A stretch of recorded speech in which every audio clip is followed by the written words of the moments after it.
আমরা দেখতে চাই যে কারা ক্রুর মানুষগুলো হচ্ছে ব্যারিস্টার সুমন ভাইকে মৃত্যুর হুমকি দিয়েছে। আর যদি ব্যারিস্টার সুমন ভাইয়ের জীবনের নিরাপত্তা না থাকে তাহলে আমরা জনসাধারণরা গিয়ে দাঁড়াবো কোথায়? আমাদের দাঁড়ানোর মতো কোনো জায়গা নেই। তো আমি বেশি কিছু বলতে চাচ্ছি না, যেহেতু সময় সংক্ষিপ্ত, নামাজের সময় হয়েছে। যে আমাদের সবার একটাই দাবি যে ব্যারিস্টার সুমন ভাইকে যারা মৃত্যুর হুমকি দিয়েছে তাদেরকে দ্রুত আইনের আওতায় আনা হোক এবং তাদেরকে এমন শাস্তি দেওয়া হোক বা মেরে ফেললে তো আর মানুষে বুঝতে পারবে না। কিছু মানুষে ভাববে যে দূর ব্যারিস্টার সুমন ভাইকে একজন হুমকি দিয়েছে, তাকে মেরে ফেলেছে, আমি মেরে ফেলে সমস্যা কোথায়? ওই টাকা, যে টাকা দিয়ে আমাকে মানে ব্যারিস্টার সুমন ভাইকে মারা হুমকি দিবে, ওই টাকা দিয়ে আমি আমার ফ্যামিলিকে চালাতে পারবো। এমনটা না, যেমন ভাবে হুমকি দিয়েছে তাদেরকে আইনের আওতায় এনে তাদেরকে ওরকম ভাবে শাস্তি দেওয়া হোক যেন তাদেরকে দেখার পরে আর কোনো ব্যক্তি এমনটা, শুধুমাত্র এমপি মিনিস্টারকে নয়, যেন জনসাধারণের উপরে এমনটা কোনো সাহসটা পায়, ওরকমের একটা শাস্তি দেওয়ার ব্যবস্থা করা হোক বলে আমি মনে করি। আর আমি আর বেশি কিছু বলতে চাচ্ছি না। আমরা সুমন ভাইয়ের সাথে ছিলাম, আছি এবং যতদিন না পর্যন্ত অপরাধীদের আইনের আওতায় আনা হবে ততদিন পর্যন্ত আমরা সাথে থাকতে, দরকার করলে আমরা রাজপথ ঘেরাও করবো। ধন্যবাদ সবাইকে। এ পর্যায়ে আমাদের মাঝে বক্তব্য নিয়ে আসবেন আমাদের প্রধান অতিথি বাহুবল উপজেলা চেয়ারম্যান। আসসালামু আলাইকুম ওয়া রাহমাতুল্লাহি ওয়া বারাকাতুহু। আপনারা সবাই ভালো আছেন? সবাই ভালো থাকলেও অন্তরের মধ্যে আমাদের শান্তি নাই, ঠিক না বেঠে? এখানে লম্বা চড়া কোনো কথা বলবো না, নামাজ খুব সন্নিকটে। আমি শুধু একটা কথা বলতে চাই, মানুষ মানুষকে কখন মারতে চায়? যখন স্বার্থ সিদ্ধ বিষয় নিয়ে বিভেদ সৃষ্টি হয় তখন মানুষ মানুষকে মারতে চায়। কথাটা কি বুঝতে পেরেছেন আপনারা? কোন স্বার্থের বিনিময়ে ব্যারিস্টার শাহিদুল হক সুমন সাহেবকে মারতে চায় সেটা মানুষের স্পষ্ট এদেশের মানুষের ধারণা আছে। কারণ ব্যারিস্টার সুমন এদেশের একটি সম্পদ, এদেশের একটি ইতিহাস, এদেশের একটি অধ্যায়। এক শ্রেণীর মানুষ ব্যারিস্টার সুমনকে মারতে চায় যারা এদেশের স্বাধীনতা সার্বভৌমত্বের জন্য, এই মানুষগুলা আমাদের স্বাধীনতার পক্ষের মানুষ নয়, তারা আমাদের দেশের স্বাধীনতার মানচিত্রের পক্ষের মানুষ নয়। এদেশের স্বাধীনতার মানচিত্রের, স্বাধীনতার সবুজ লাল সবুজের পতাকার পক্ষের কোন মানুষ ব্যারিস্টার শাহিদুল হক সুমনকে মারতে পারে না। আমি মনে করব সরকারকে আমরা জানিয়ে দিতে চাই, ব্যারিস্টার সুমনকে যারা হত্যা করতে চায়, যদি হত্যা করতে সফল হয় আমাদের দেশের মানচিত্র মুছে দিতেও তারা এক সময় সক্ষম হবে। ব্যারিস্টার শাহিদুল হক সুমনকে নিরাপত্তা দেওয়া এদেশের আইন শৃঙ্খলা বাহিনীর সর্বোচ্চ মহলের এবং সরকারের উচ্চ পদস্থ যারা আছে তাদের দায়িত্ব। কারণ ব্যারিস্টার শাহিদুল হক সুমন যদি চলে যান তিনি শহীদ হয়ে মরবেন, তিনি মরল শহীদ পাঁচ থেকে আদি। কারণ ব্যারিস্টার শাহিদুল হক সুমন মরণকে তিনি ভয় করেন না, তিনি মৃত্যুর স্বাদকে গ্রহণ করেই তিনি রাজপথে চলে, ঠিক না বেটি? এত ব্যারিস্টার সুমন সাহেবকে মৃত্যুর হুমকি ধমকি দিয়ে ওনার কোন কার্যক্রমকে বাধা দেওয়া যাবে না, ঠিক না বেটি? উনি মৃত্যুকে ভয় পাননি। যদি মৃত্যুকে ভয় পেতেন, যাদের বিরুদ্ধে তিনি আইনি লড়াই করেছেন, নাম আমিন আইনি নাম, এর আগে তো বাংলাদেশ স্বাধীন হওয়ার পরে এই সমস্ত পিলারদের বিরুদ্ধে এদেশে তো আর আইনের লোক কম ছিল না, কম ছিল নাকি?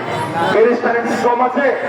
ব্যারিস্টার এদেশে বহু হাজার হাজার ব্যারিস্টার আছে, কিন্তু অনিয়ম দুর্নীতির বিরুদ্ধে একমাত্র সৈয়দ শাহিদুল হক সুমন সাহেব লড়াই করেছেন।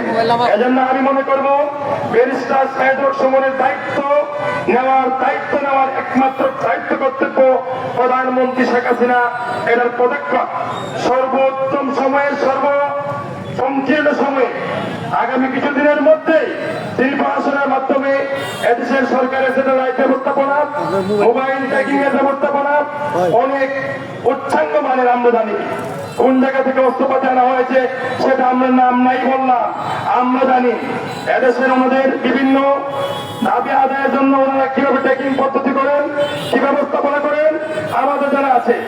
আমরা আজকের এই মানববন্ধন দাবি জানাবো খুব শীঘ্রই যারা ওনাকে হত্যার হুমকি দিয়েছে খুব শীঘ্রই যেন যারা সর্বকৃত পক্ষে যারা দায়ী সেই দায়ী ব্যক্তিদেরকে বের করে শাস্তির আওতায় এনে একটা নজিরবিহীন শাস্তির ব্যবস্থা করে একটা ইতিহাস সৃষ্টি করবেন।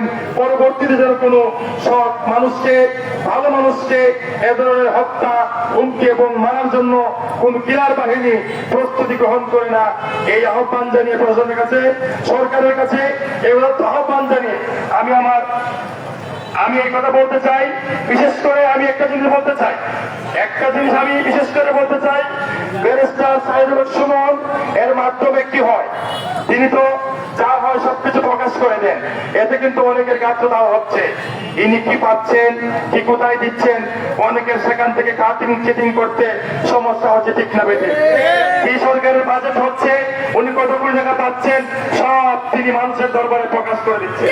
এতে কি মনে করেন অন্যদের সুবিধা হচ্ছে না অসুবিধা হচ্ছে? অন্যদের অসুবিধা হচ্ছে। এজন্য যারা অসুবিধা হচ্ছে তারাও ব্যারিস্টার সুমন ভাইকে ভালো চোখে দেখতেছেন না, ঠিক না বেঠে? এজন্য আমি মনে করবো চতুর্দিক থেকে ব্যারিস্টার সাইদুল সুমনের শত্রু সংখ্যা বেশি চলবে। তবে আমি একটা কথা বলে দিতে চাই, যত বাধা বিপত্তি আসুক না কেন, ব্যারিস্টার সাইদুল সুমন সাহেবকে পিছিয়ে নেওয়া যাবে না। উনি পিছনে যাবেন না, পিছু হটার লোক নয়।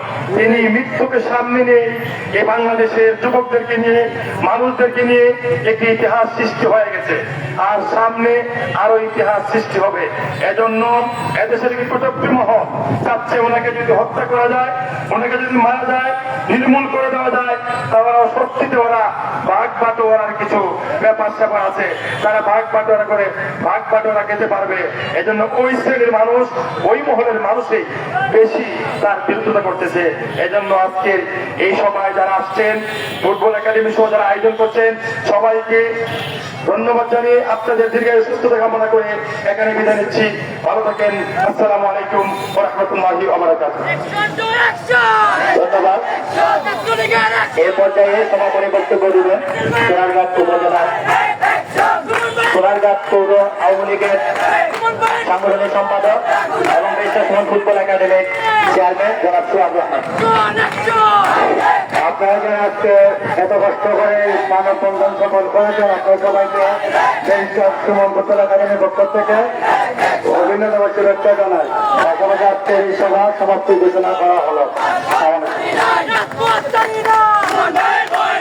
এই নামাজের টাইম সমাপ্তি ঘোষণা হলো।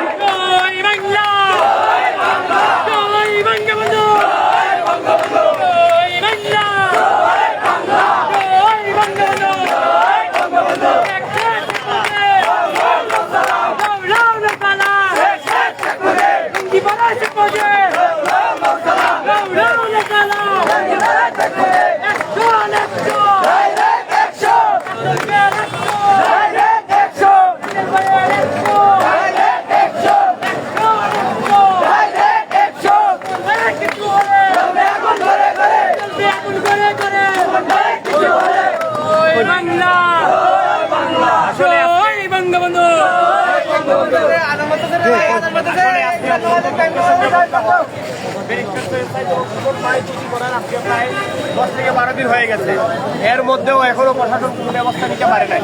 এখনো প্রশাসন যারা হুমকি দিয়েছে ব্যারিস্টার সাইদুল হক সুমন ভাইকে, তাদেরকে বের করতে পারে নাই। এটি অত্যন্ত দুঃখজনক এবং মর্মান্তিক ঘটনা। সেই সাথে আমরা আজকে প্রধানমন্ত্রী জননেত্রী শেখ হাসিনাকে একটা ধন্যবাদ জানাতে চাই। তিনি আমাদের ব্যারিস্টার সাইদুল হক সুমন ভাইয়ের জন্য একজন গানম্যান নিয়োগ করেছেন। এইটার মধ্যে দিয়ে এটার সমাধান হতে পারে না। যারা হুমকি দিয়েছে তাদেরকে যদি বের করে আনা না হয়, তাহলে এদেশে আরেকটা কলঙ্কিত ইতিহাস হতে পারে। সেই জন্য জননেত্রী শেখ হাসিনাকে, যিনি গণতন্ত্রের মানুষকন্যা, জননেত্রী Sheikh Hasina mother of humanity, ওনাকে আমরা বিনয়ের সঙ্গে অনুরোধ জানাতে চাই আজকের এই প্রোগ্রাম থেকে আপনি অতি বিলম্বে এই বিষয়ে হস্তক্ষেপ করুন। অন্যথায় প্রশাসনের তরফ করবে না। প্রশাসনের বিভিন্ন জায়গায় বড় বড় যারা বসে আছে, এরা চায়